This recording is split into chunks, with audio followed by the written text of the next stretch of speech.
Hi Ruby, can you just tell us about your background, because it's so interesting for me to learn that you're from Kelantan. All right. Hello, my name is Ruby. I'm currently a PhD student in Universiti Kebangsaan Malaysia. I study women's narrative, women's history from the highest of class and the lowest of class, and I try to cover as many narratives as I can. So I'm a Kelantanese woman, and being from Kelantan, you've always heard these tales and stories about strong women who really soldier on through life. But I wonder, where are the stories that affirm such a narrative? So that is why I started looking at memoirs, looking at literature, because this is where you can see a bulk of these stories coming alive. What did you think of Puteri Sadong? Well, Puteri Sadong will be one of my subjects when during the talk itself. So the unique thing about Kelantan, and then the area in particular, including Patani, we have our own ruling queens, which is very unique. Raja is actually a unisex term, and a lot of people do not really know that.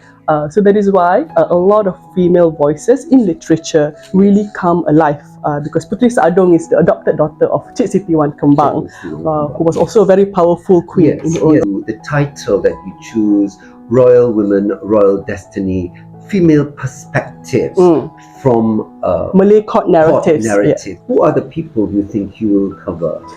So when we talk about court scribes, so they produce traditional Malay literature. So we're talking about Tuhfat Al-Nafis, Hikayat Siak, and then Nisa Melayu of Perak. So we're talking about multiple texts, of course written by men, but we see these women characters, and then some of them were not given any dialogues. They are being spoken for. But some women will also be given space to say and to show what actions they take. So I'll be talking from centuries back, from Tun Kudu, who was not born a royal woman, but became a royal woman via marriage.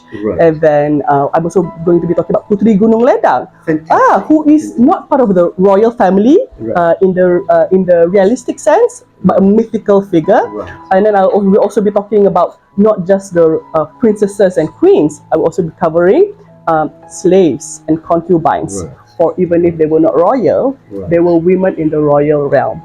I think your audience are interested. You are not just from the Malay women who need to know the history, but also from a lot of Indian women who will come. You mentioned about the 3 types of categorization of women.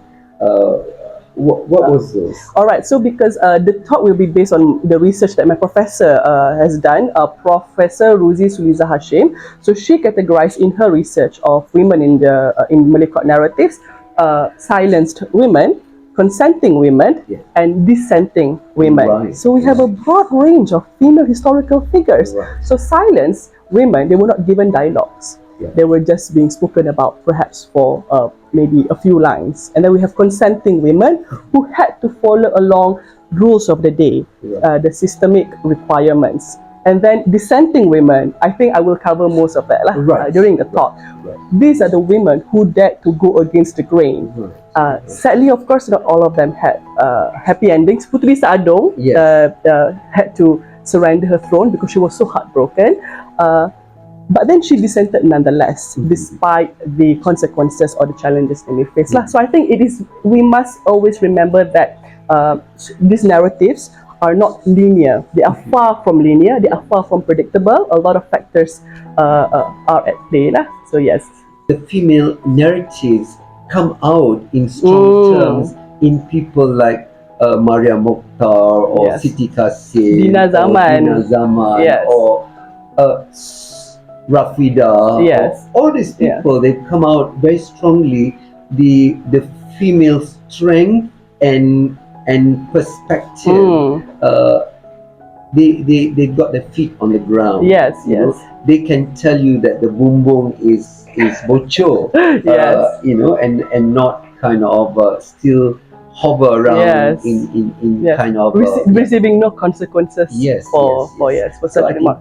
Who do you think this kind of talk on the female perspective should benefit? I think any Malaysian who would like to understand who they are, before understanding who we are, we must also understand who we were so that we can make better decisions for the future. Yes. Therefore, it is very important to also understand that perhaps, like you said, feudalism is very much inherent in our society, and knowing that and being aware of that can really help us be more aware of our surroundings. So any Malaysians who have concerns for Malaysia, who would like to contribute effectively in society, they should be there, because you cannot make things happen or make things change without first understanding Absolutely. the situation we are in the past, also in Malaysia. Thank you very much, Yes, Ruby, thank and you all very the much. best for your talk that is going to happen The 3rd of May, Datuk. the 3rd of May, Friday, I'm so 8 p.m. sorry, Yes. at the Indian Cultural Centre, Brickfields. Yes. All right. Thank you so much, Datuk. Thank you.